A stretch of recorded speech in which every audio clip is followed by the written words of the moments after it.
중동 지역에서 이스라엘과 관련된 전쟁의 소식이 매우 염려스럽습니다.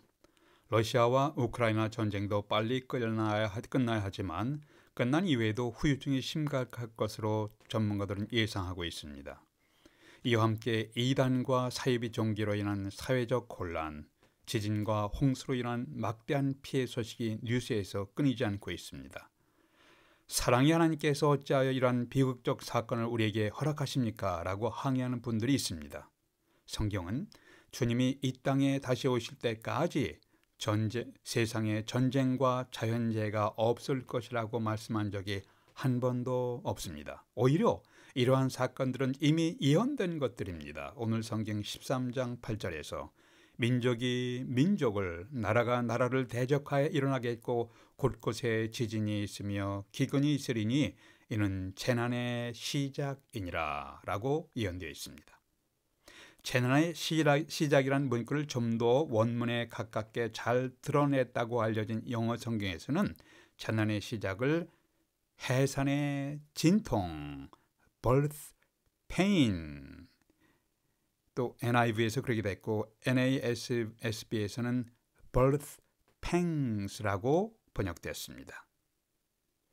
유대인들은 전통적으로 메시아 시대가 오시기 전에 고통의 기간으로 메시아의 해상 진통 기간, the birth pangs of the Messiah로 불렀습니다. 나는 그리스도하여 많은 사람을 미혹케 하리라 하면서 거짓 메시아, 거짓 그리스도의 미혹을 주님이 경계하셨습니다. 한국 기독교에서 파생된 이단의 목록에도 보면은 여러 이단들이 있습니다. 신천지, 안상홍 증인회, 구원파, 안식교, 몰몬교, 여호와의 증인, 기독교 복음선교회 정명석, 만민중앙교회 이재록 등이 있습니다. 21절에서도 그리스도가 여기 있다, 보라 저기 있다 해도 믿지 말라. 거짓 그리스도들과 거짓 선지자들이 일어나서 이적과 기사를 행하여 할 수만 있으면 택하신 자들을 미혹하려 하리라. 미리 미혹의 사건을 주님께서 경계하셨습니다. 여기서 우리는 헬라어로 그리스도, 히브리어로 메시아라는 의미를 정확히 이해할 필요가 있습니다. 그리스도 메시아라는 의미는 기름 부음을 받으니 anointed one이라는 의미를 갖고 있습니다. 구약 시대에는 왕, 제사장, 선지자에게 특별히 기름을 부으며 지도자로 세웠습니다. 이것은 성령 하나님께서 특별하게 임재하시는 것을 시각적으로 나타내며 하나님의 사역을 감당케 하시는 표식이었습니다. 이것은 하나님과 이 사람들은 질적으로 특별한 관계를 맺다. qualitatively, 질적으로 하나님과 특별한 관계를 맺고 주님의 사역을, 하나님의 사역을 행하게 하시는 하나님의 인정이었습니다. 다윗은 자신을 죽이려고 쫓아다니는 사울을 죽일 기회가 있었습니다. 그런데 하나님의 기름 부음을 받은 자로 인정하고 자신의 손으로 죽이지 않았습니다. 손을 대지 않았습니다. 선지자 사무엘이 사울을 이스라엘 왕으로 세울 때에 머리에 기름을 부으면서 하나님께서 내게 기름을 부으사 지도자로 삼으셨다. 사무엘상 10장 1절 이렇게 선언하신 거예요. 이렇게 구약 시대에는 왕, 선지자, 제사장은 특별하게 하나님의 기름 부음을 받은 자로 하나님과 특별한 관계를 맺은 사람, 이것은 질적으로 qualitatively 하나님과 특별한 관계를 맺은 사람으로 인정하셨습니다. 이렇게 기름 부음을 받은 자로서 통치하는 왕, 하나님의 말씀을 전달하는 선지자, 죄의 문제를 해결하는 제사장의 역할을 한 몸으로 감당하신 분이 나타나셨습니다. 그분이 온 세상이 기다리던 메시아 구원의 주님, 그리스도 메시아의 주님이십니다. 예수께서 이스라엘 땅에 태어나셨지만 온 세상 사람들, 이스라엘과 이방인들을 죄로 인한 심판과 멸망에서 구원하시는 주님이 그리스도가 메시아가 되신 것이에요. 복음서에 보면은 예수 그리스도께서 이방인에게도 복음을 증거하시며 은혜를 베푸셨고 믿음을 칭찬하시기도 하셨습니다. 사도행전 2장에 보면 2장 17절에서 요엘 선지자의 예언을 인용해서 말세에 내가 내 영으로 my spirit, 내 성령으로 모든 육체에게 부어주리라고 예언되어 있습니다. 성령 강림 오순절 날에 예수님을 구원의 주님으로 믿는 모든 육체에게 하나님께서 성령의 임하심을, 성령의 은혜를 베푸셨습니다. 이것은 하나님의 예언의 성취입니다. 우리는 예수 그리스도를 구원의 주님으로 믿고 영접하는 이에게 성령께서 임하시고 성경 말씀을 깨닫게 하십니다.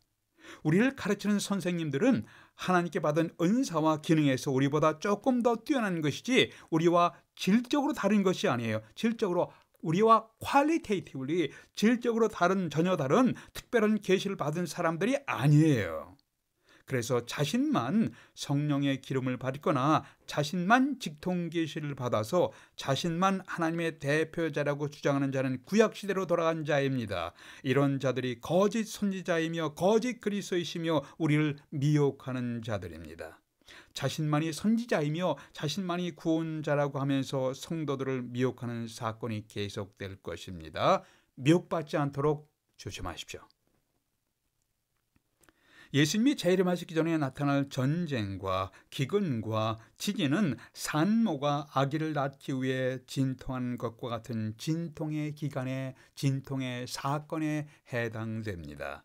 이 시대에는 이런 진통의 사건이 계속될 것이며 주님이 오시기 전에 있어야 할 사건들입니다. 그러나 두려워하지 마십시오. 다시 오실 예수님은 자신의 생명을 내주기까지 우리를 사랑하시는 주님이세요.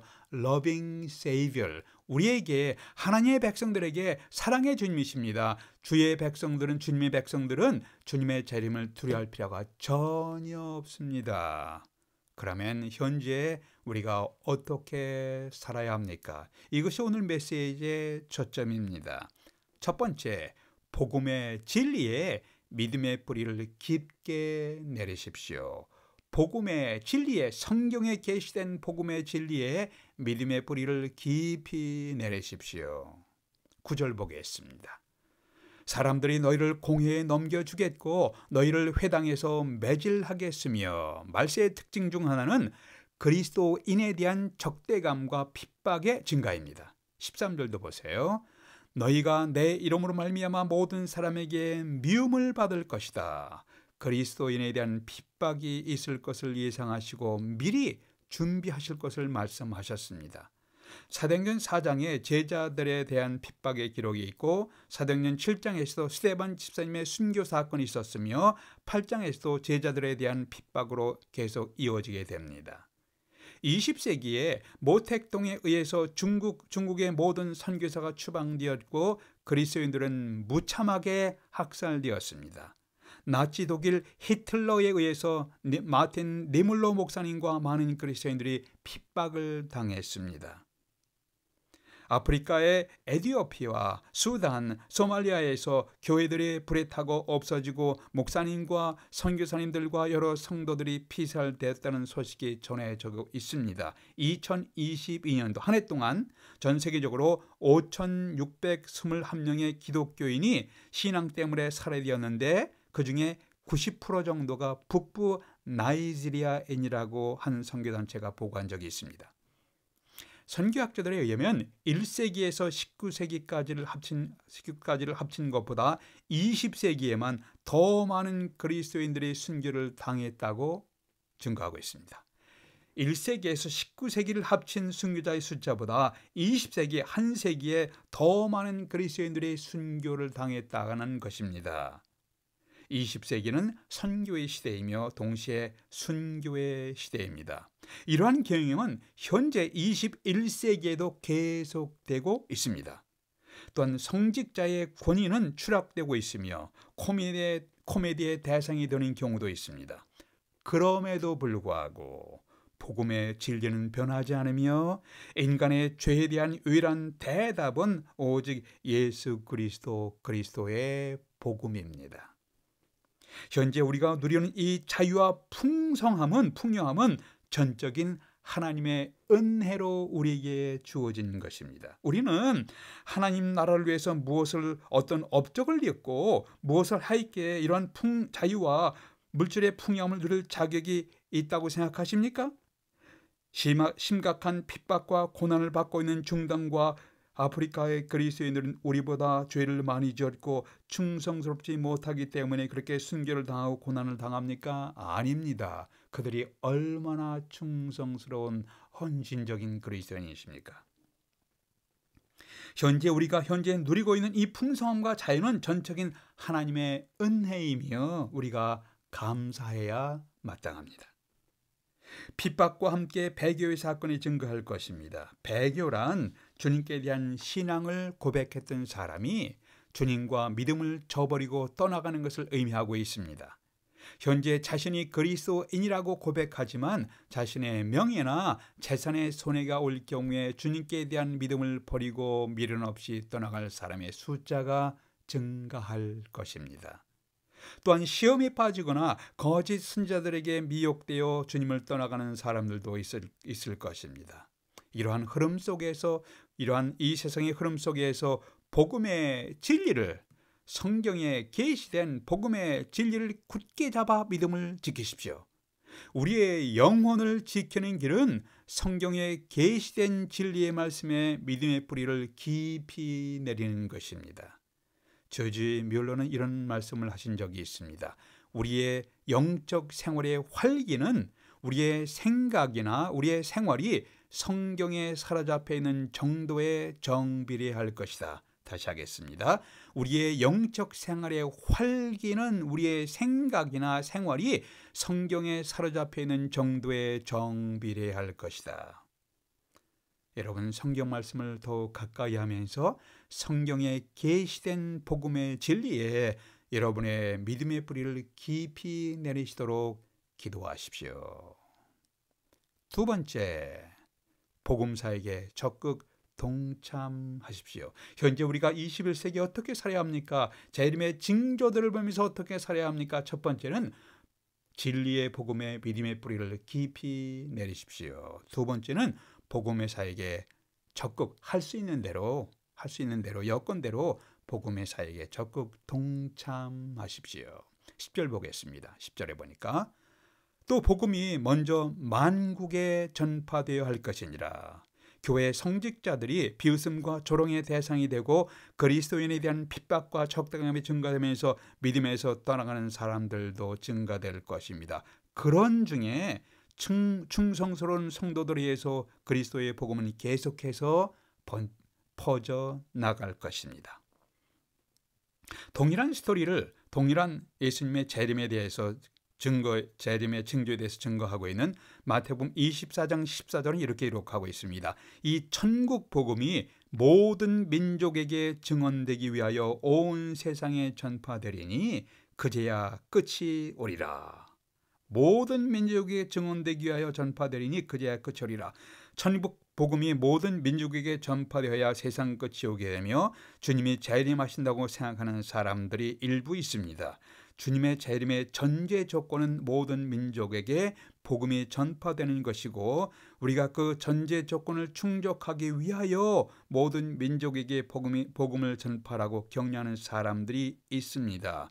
이분들의 열정은 좋지만 성경 말씀의 의미를 좀 더 자세하게 이해할 필요가 있습니다. 여기서 모든 민족이란 지구상에 존재하는 하나하나 모든 민족을 의미하지는 않습니다. 이것은 전반적으로 모든 민족을 의미합니다. 원문의 의미를 헬라어 원문의 의미를 좀 더 잘 드러내고 있는 영어 성경에서는 모든 민족을 NIV에서는 all nations라고 되어 있고 NASB에서는 all the nation 혹은 all the nation이라고 되어 있지 every nation이라고 되어 있지 않습니다.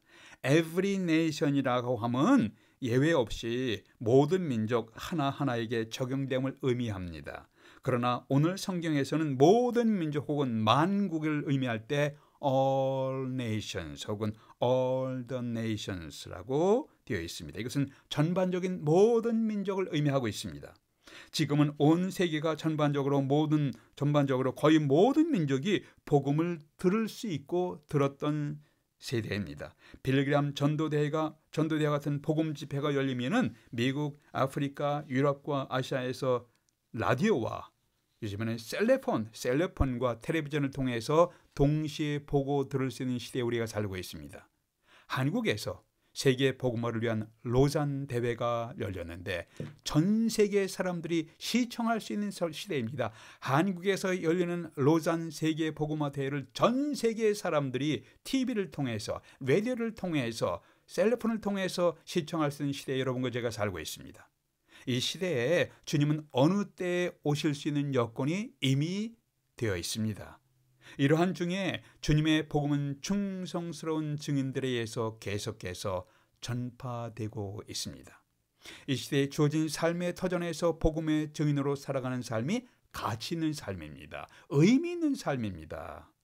지나가는 세상에서, 지나가 버리는 세상, 흔들리는 세상에서 흔들리지 않는 진리, 영원한 진리를 위해 사는 것이 가치 있고 의미 있는 삶입니다. 인간에게 가장 필요한 것이라는 로이 레슨의 글을 소개하면서 오늘 말씀을 마무리하겠습니다. 인간에게 가장 필요한 것이 만일 지식이었다면 하나님은 이 세상을 사랑하사 예수님을 교육가로, 에듀케이터로 이 세상에 보내셨을 것이다. 만일 인간에게 가장 필요한 것이 육신의 건강이었다면 하나님은 이 세상을 사랑하사 예수님을 의사로, 메디컬 닥터로 우리에게 보내셨을 것이다. 만일 인간에게 가장 필요한 것이 돈과 재물이었다면 하나님은 이 세상을 사랑하사 예수님을 사업가로 우리에게 보내셨을 것이다. 만일 인간에게 가장 필요한 것이 즐거움과 쾌락이었다면 하나님은 이 세상을 사랑하사 예수님을 연예인으로, 엔터테이너로 우리에게 보내셨을 것이다. 그러나 하나님께서 보시기에 인간에게 가장 필요한 것은 죄 문제 해결이었다. 그래서 예수님을 죄로 인한 심판에서 구원하실 구원의 주님, 메사이아 그리스도로 이 세상에 보내셨다. 인간의 온 인류의 가장 깊고 근본적인 문제인 죄의 문제에 대한 유일한 대답은 그리스도의 진리입니다. 여러분은 자신의 문제와 세상의 문제에 대한 대답을 이제 알고 계십니다. 이 세상의 모든 비극의 뿌리인 죄 문제에 대한 해결자이신 예수 그리스도의 복음의 진리를 깊게, 넓게, 높게 알아가는 기쁨을 누리시게 되시기를 기원합니다. 기도하시겠습니다. 아버지 하나님, 저희들은 혼란스럽고 두려운 세상에 살고 있습니다. 저희에게 담대한 믿음을 주시옵소서. 흔들리는 세상에서 흔들리지 않는 믿음을 갖게 해주시옵소서. 예수 그리스도를 깊이 알아가는 기쁨을 갖게 되도록 인도해 주시옵소서. 우리 주 예수 그리스도 이름으로 기도하옵나이다. 아멘.